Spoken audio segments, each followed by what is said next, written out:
Hi students, you are welcome to this channel Smile. Hope you are learning easily with me. Today I am going to teach you adverbial phrase. Adverbial phrase কি? তোমরা ইতিমধ্যে noun phrase শিখেছো, adjective phrase শিখেছো। আজকে তোমাদেরকে adverbial phrase শেখাবো। এত সহজভাবে বুঝিয়ে দেবো, তোমরা অ্যাট এ গ্ল্যান্স দেখলেই বলে দেবে যে এটা অ্যাডভার্বিয়াল ফ্রেজ। তাহলে তোমাদেরকে অ্যাবাভ অল যেটা জানতে হবে সেটা হচ্ছে অ্যাডভার্ব জিনিসটা কি। অ্যাডভার্ব হচ্ছে একটি পার্টস অফ স্পিচ যা কোনো ভার্ব, অ্যাডজেক্টিভ বা অন্য কোনো অ্যাডভার্ব সম্পর্কে কিছু বলে। ধরো আমি একটা উদাহরণ দিচ্ছি, দ্য ম্যান ওয়াকস স্লোলি। এখানে লোকটি ধীরে ধীরে হাঁটছে। এরপরে দেখো, হাঁটছে এই কথাটা সম্পর্কে স্লোলি কথাটা যুক্ত। তাহলে স্লোলির সঙ্গে হাঁটার একটা সম্পর্ক। কিভাবে হাঁটছে? না আস্তে আস্তে। তাহলে আস্তে আস্তেটা হচ্ছে কি? অ্যাডভার্ব। তাহলে এরকম অ্যাডভার্ব যেভাবে খুঁজে বের করতে হয়, ঠিক অ্যাডভার্বিয়াল ফ্রেজও সেরকম হবে। এরপরে অ্যাডভার্ব খুঁজে বের করার পদ্ধতিগুলো বলছি। ভার্বকে হোয়েন দিয়ে প্রশ্ন করলে যে উত্তর পাওয়া যাবে সেটি হচ্ছে অ্যাডভার্ব অফ টাইম। ভার্বকে হোয়ার দিয়ে প্রশ্ন করলে যে উত্তর পাওয়া যাবে সেটি হলো অ্যাডভার্ব অফ প্লেস। ভার্বকে হাউ দিয়ে প্রশ্ন করলে যে উত্তর পাওয়া যাবে সেটি হচ্ছে অ্যাডভার্ব অফ ম্যানার। ভার্বকে হোয়াই দিয়ে প্রশ্ন করলে যে উত্তর পাওয়া যাবে সেটি হচ্ছে অ্যাডভার্ব অফ কজ।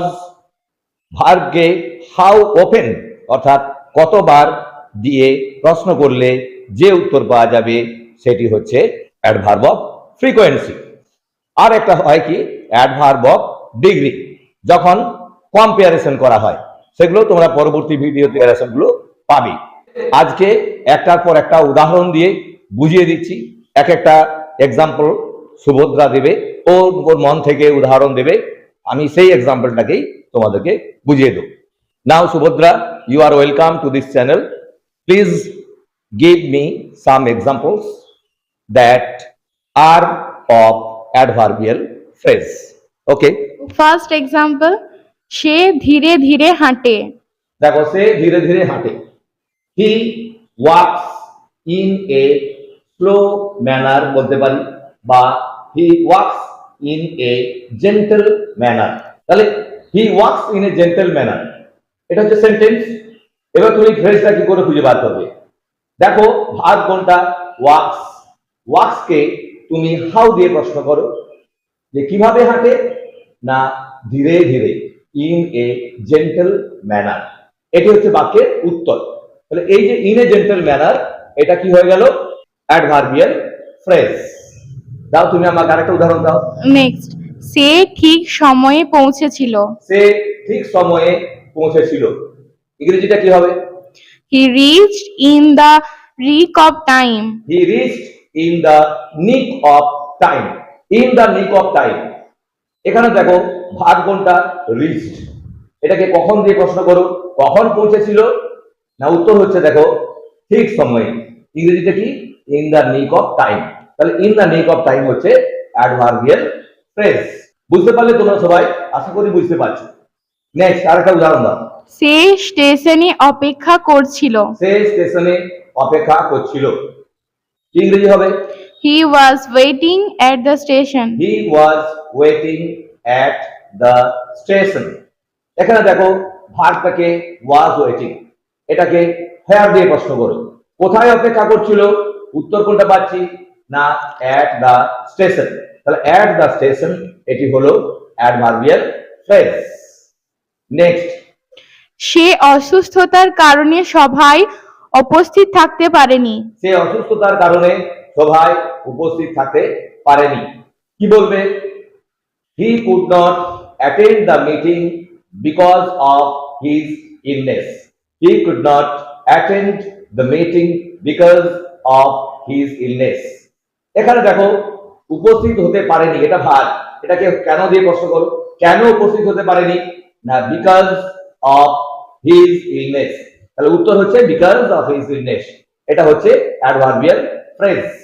নেক্সট, আমি সপ্তাহে 3 দিন কলেজ যাই। আমি সপ্তাহে 3 দিন কলেজ যাই। I go to college thrice in a week. I go to college thrice in a week. তাহলে আমি সপ্তাহে 3 বার, দেখো কতবার কলেজ যাও, কোনটা উত্তর পাচ্ছি না থ্রাইস, এটা উত্তর হচ্ছে থ্রাইস ইন এ উইক। এই পার্টটা হচ্ছে কিসের উত্তর, হাউ অফেন, কতবার।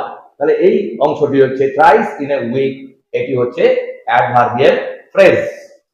এরপরে সুভদ্রা একটার পর একটা অ্যাডভার্বিয়াল ফ্রেজের তোমাদেরকে উদাহরণ দেবে, সেগুলো তোমরা খাতা পেন নিয়ে সবাই নিশ্চয়ই রেডি আছো।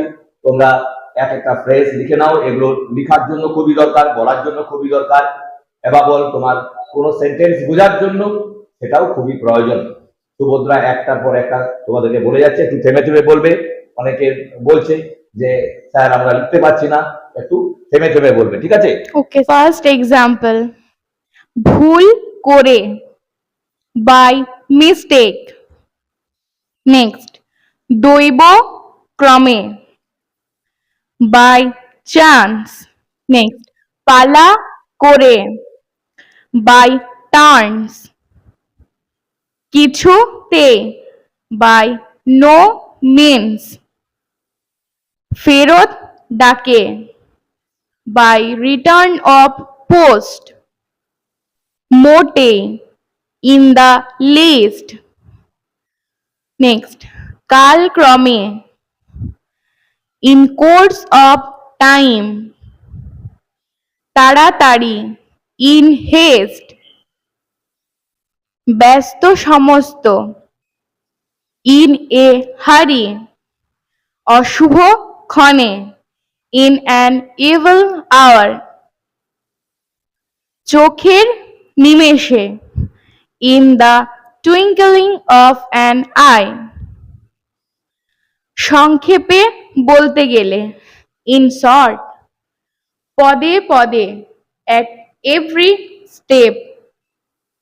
গভীর রাত্রে, at the dead of night. যেভাবেই হোক, অ্যাট এনি কস্ট। কোনো কোনো সময়ে, অ্যাট টাইমস। পুনঃ পুনঃ, এগেন অ্যান্ড এগেন। চারিদিকে, ফার অ্যান্ড ওয়াইড। এদিক ওদিক, টু অ্যান্ড ফ্রো। একে একে, ওয়ান বাই ওয়ান। ক্রমে ক্রমে, স্টেপ বাই স্টেপ। দিন দিন, ডে বাই ডে। চিরদিনের মতো, ওয়ান্স ফর অল। যথা সময়ে, ইন টাইম। মোটের উপর, অন দ্য হোল। গত সোমবার, মন্ডে লাস্ট। আগামী বুধবার, ওয়েডনেসডে নেক্সট। সারাদিন, হোল ডে। জাতিতে, বাই কাস্ট।